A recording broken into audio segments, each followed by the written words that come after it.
Como brigar a respeito de Deus na internet?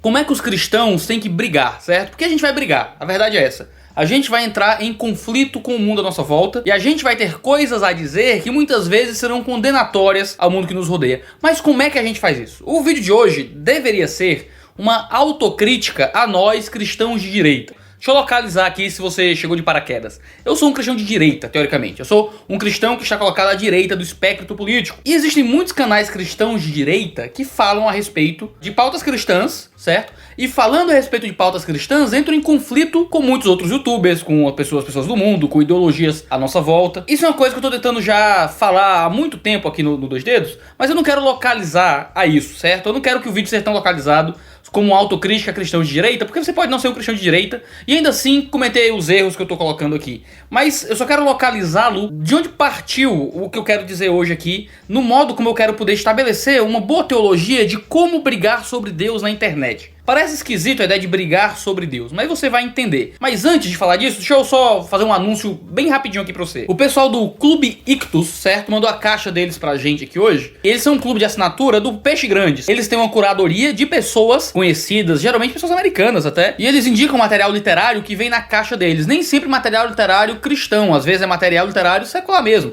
Você pode não ser cristão e ainda assim você vai receber materiais muito interessantes, tá bom? Nessa caixa que eles me mandaram vieram 2 livros. Veio Crônicas de Nárnia, do C.S. Lewis, completinho, certo? Coisa bonitinha, tom único. E veio Tolkien e Lewis, O Dom da Amizade, que é um livro sobre relacionamento entre Tolkien e C.S. Lewis. Tolkien, o autor de Senhor dos Anéis, Lewis, o autor de Crônicas de Nárnia. Se você não sabia, eles eram grandes amigos, escreviam juntos e coisas assim.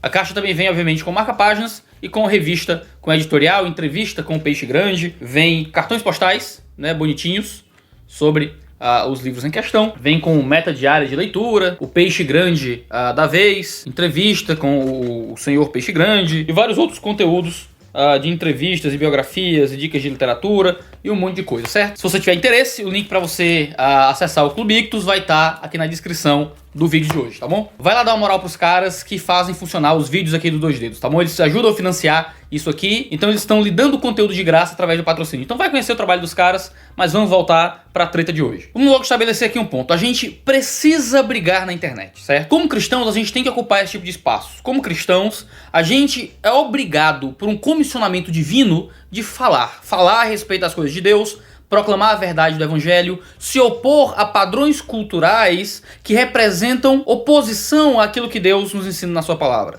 Tanto porque nós estamos interessados em ganhar almas a Cristo, tanto porque como pregadores, como cristãos, nós entendemos que existe um inferno real, que existe um céu real, existe um Cristo real que merece ser adorado. E por isso falamos do evangelho. Semelhantemente, nós acreditamos que existe certo e errado no mundo. E porque nós amamos as pessoas, nós queremos que elas conheçam a verdade de Deus. Porque isso afeta a vida delas, afeta a compreensão que elas têm do mundo. E ainda que as pessoas não se convertam a Cristo, a gente pode gerar algum bem para as pessoas através do cuidado social e cultural e da condenação, muitas vezes, a coisas erradas de nossa cultura. Promover a ação de caridade faz bem para as pessoas. Ainda que as pessoas não se convertam a Cristo, pregar e gravar vídeos e fazer ações contra o aborto é uma coisa boa, você está salvando vidas de alguma forma. Nós precisamos, como cristãos, a semelhança de Paulo, condenar as heresias, destruir sofismas que se levantam contra o conhecimento de Deus. Paulo é quem diz isso. Jesus foi combativo. Jesus não foi simplesmente uma pessoa mansa e tranquila, humilde, raquítica, ai meu Deus. Não, Jesus foi um cara combativo, ele denunciou o pecado, ele denunciou os falsos líderes, ele denunciou os falsos religiosos, ele denunciou lideranças políticas. Jesus foi um homem de pregação dura, pregação tão dura que as pessoas saíam às vezes de perto dele,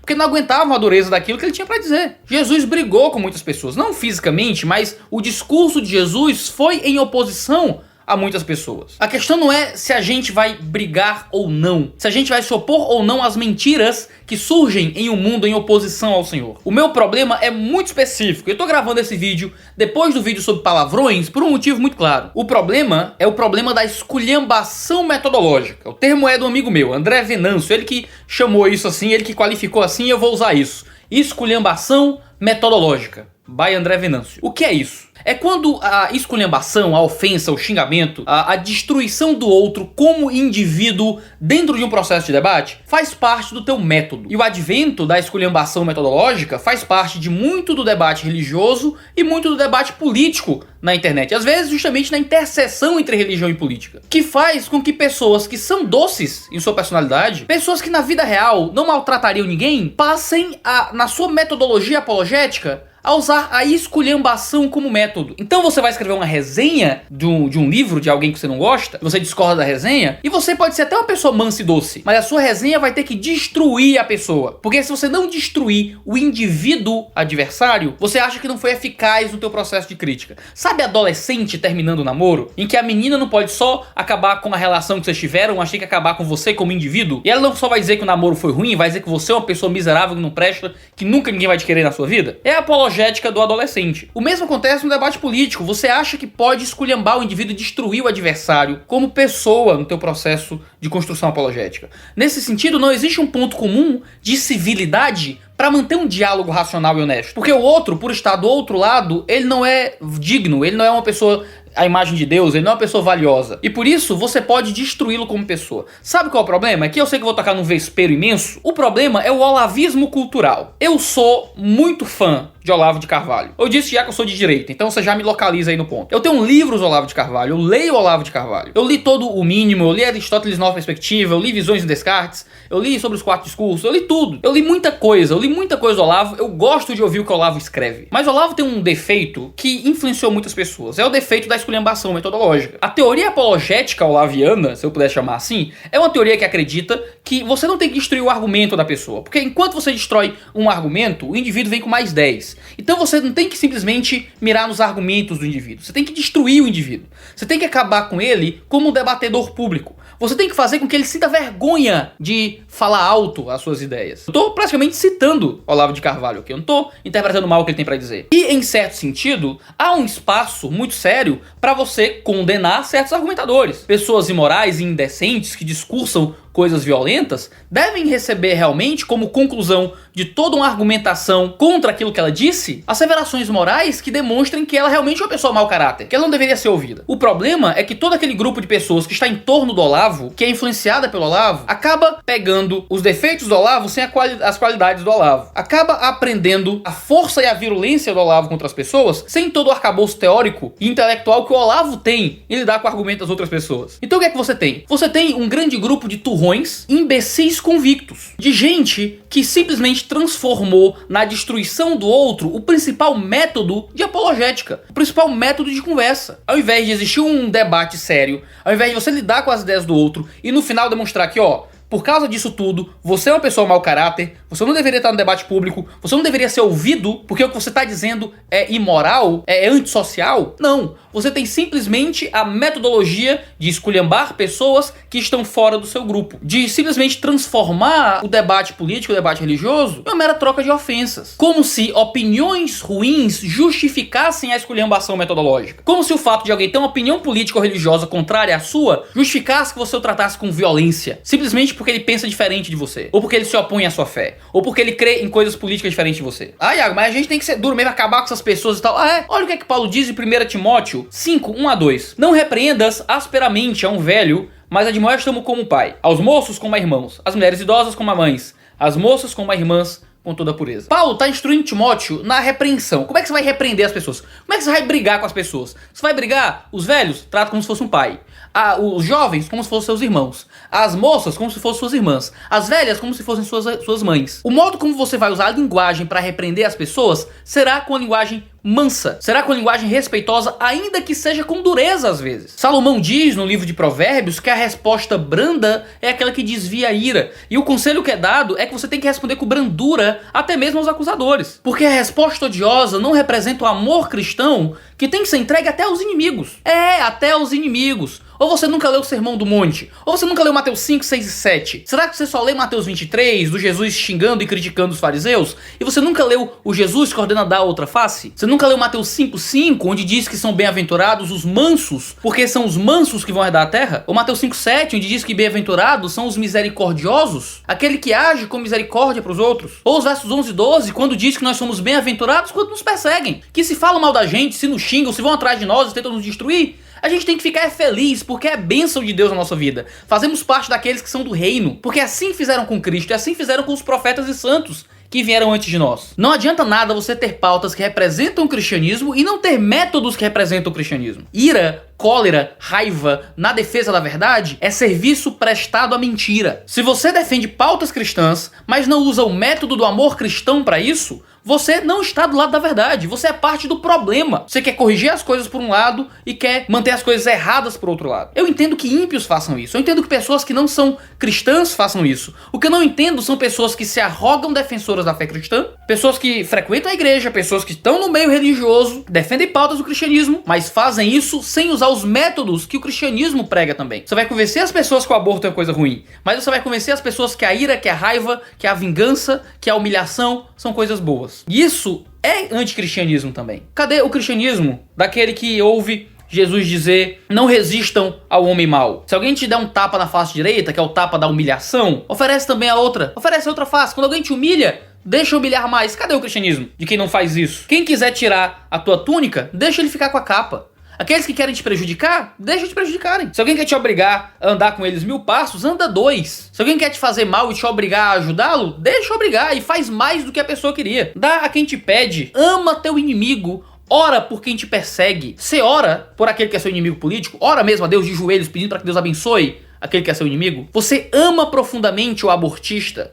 você ama profundamente o comunista, você ama profundamente aquele que está do lado oposto do seu espectro político, você ama profundamente o ateu, o cara da religião afro, o agnóstico, você ama profundamente aquele que prega coisas diferentes do que você acredita, porque isso aqui é ser cristão de verdade. Sabe o que é fácil? Sabe o que é um cristianismo água com açúcar? É o cristianismo de você simplesmente responder às vontades carnais do teu coração e responder ira com ira e responder às oposições com raiva. Sabe o que é não ser um cristão jujuba? É simplesmente dar a outra face. É responder àquele que prega loucuras com respeito. É sentar na mesa com o diferente. Isso é não ser o cristão jujuba. O cristão jujuba é aquele que usa o cristianismo como uma armadura, que defende as pautas do cristianismo, mas não defende o comportamento do cristianismo, que não vive como um cristão. Se você é cristão, você se comporta como Cristo. Você falha, mas você se arrepende, você pede desculpas, você volta atrás e tenta melhorar. Eu tô falando de você, seu caba safado, que tá assistindo o vídeo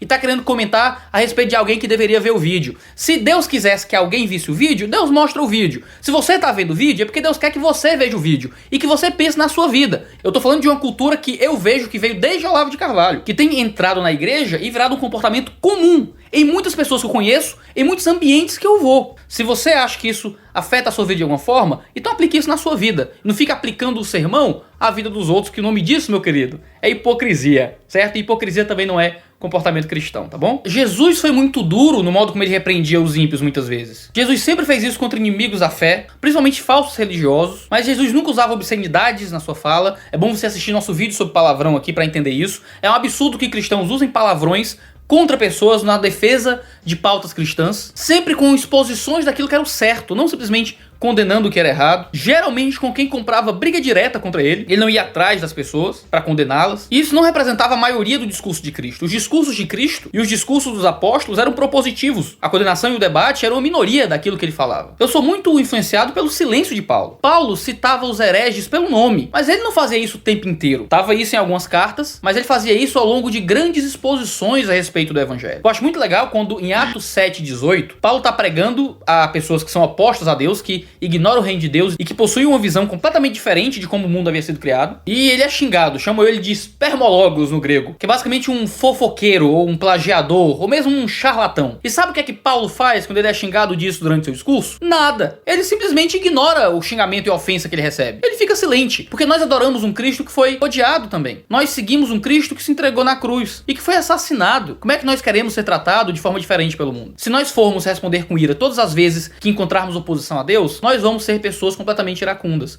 Nós temos que transmitir para o mundo paz. É isso que Jesus diz. Que nós somos pacificadores. Ser pacificador significa sim guerrear às vezes. Mas ainda que seja uma guerra, é uma guerra pela paz. Chesterton dizia que o homem, ele não vai pra guerra porque ele odeia o que está na frente, mas porque ele ama o que está atrás. Nós não discursamos contra certas práticas, às vezes somos realmente duros e fortes naquilo que dizemos, não porque nós odiamos as pessoas, mas porque nós amamos a verdade de Deus e as pessoas que são prejudicadas pela mentira. Vamos pra guerra, mas a nossa guerra não é violenta. Nossa guerra é pacífica, nós somos pacificadores. Como se fosse normal que pessoas que defendem pautas cristãs e que de alguma forma falam de maneira elevada sobre o cristianismo, usem de virulência e que isso seja tratado como uma coisa ok pelos cristãos. Como se fosse o método apologético natural, já que o comunismo é uma coisa tão terrível. Aí você quer responder a uma coisa terrível de outra forma terrível. Claro que de uma forma inferior, apenas no uso da linguagem, mas de uma forma que não representa a verdade do cristianismo. O cristão, ele tem que ser um guerreiro, mais um guerreiro da paz. Ele vai pra guerra, mas ele vai pra guerra com um coração que é amoroso. É uma batalha, mas é uma batalha onde nós entregamos a outra face. Eu gosto muito do que Justino diz na sua primeira apologia. Ele diz o seguinte no capítulo 7, no verso 5. Com efeito,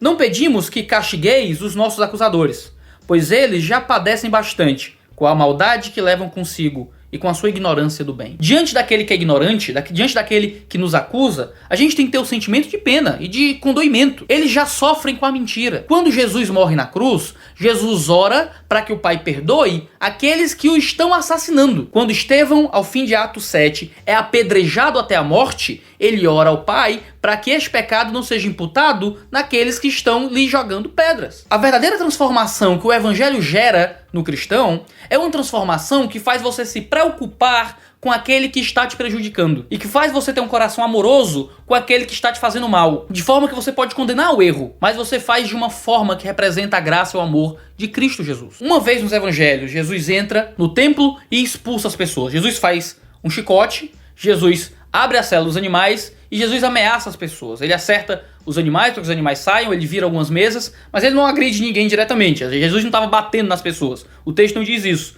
Diz que Jesus estava de alguma forma expulsando as pessoas do templo. Por que ele faz isso? Porque ele era o dono divino do templo. E porque ele era dono, ele poderia ameaçá-los para que eles saíssem daquele contexto. Mas Jesus não age com violência. No dia que você for dono das pessoas, você pode também ameaçá-los de forma mais virulenta, assim. Mas nós não somos. Qualquer pessoa representa a imagem de Jesus no mundo. Até a pior pessoa representa a imagem de Deus. E a forma como nós as tratamos é de forma amorosa, nunca de forma violenta. Quando Provérbios diz que o chicote é para as costas do tolo, ele não está dizendo diretamente que nós vamos sair por aí com chicotes batendo nas costas das pessoas idiotas e burras do mundo, mas que nós vamos usar de chicote, nós vamos usar de condenações duras e fortes contra o erro. Mas o modo como fazemos isso é inspirando responsabilidade. Não de forma boba, ou brincalhona, ou sarcástica, ou indecente. É respeitando a dureza das coisas, é respeitando a gravidade dos assuntos, mas respeitando o indivíduo que está ali atrás. Então eu vou te dar 5 aplicações pra gente terminar esse vídeo aqui. Quando a gente vai brigar a respeito de assuntos que envolvem cristianismo, visão cristã da política e tudo mais, a gente tem que estar preocupado com a verdade, mais do que preocupado em estar certo. Nós somos servos da verdade, não donos dela.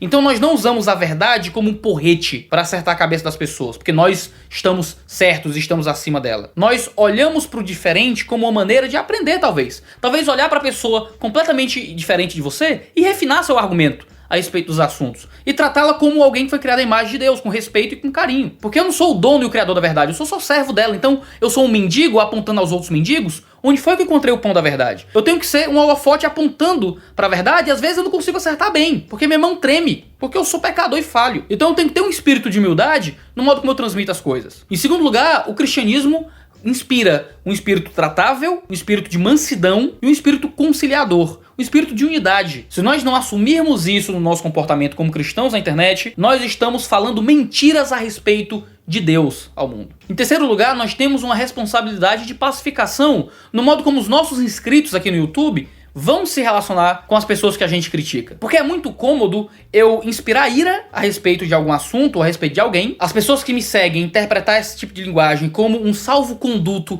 para atacar certas pessoas, em alguns casos até atacá-las fisicamente na rua, como já aconteceu comigo, como já aconteceu com outras pessoas que eu conheço, e o responsável por isso simplesmente lavar as mãos. Como se o tom que é usado na crítica não inspirasse um tipo de comportamento. Nós temos responsabilidade de apaziguar até aqueles que nos ouvem falar. Como eu já fiz algumas vezes, critiquei algumas pessoas e disse, não vão lá no canal dele para azucrinar a pessoa, não faça isso é errado, e explicar para as pessoas que o comportamento que elas devem ter diante daquela crítica é um comportamento também adulto e maduro. Em quarto lugar, isso é um pouco mais interno, mas vai afetar nosso comportamento externo, a gente tem que amar os inimigos, a gente tem que amar os adversários. Eu posso não respeitar as ideias de alguém, mas eu posso respeitá-lo como alguém que foi criado à imagem de Deus tanto quanto eu, como reflexo da imagem divina. Se eu não amo profundamente no meu coração o meu adversário intelectual, o meu comportamento nunca será um comportamento realmente cristão. Em último lugar, a gente não pode absolutizar o mal no outro. Eu fiz um vídeo aqui falando sobre o diabo na política. E porque a gente já tem um diabo, a gente já tem um mal absoluto,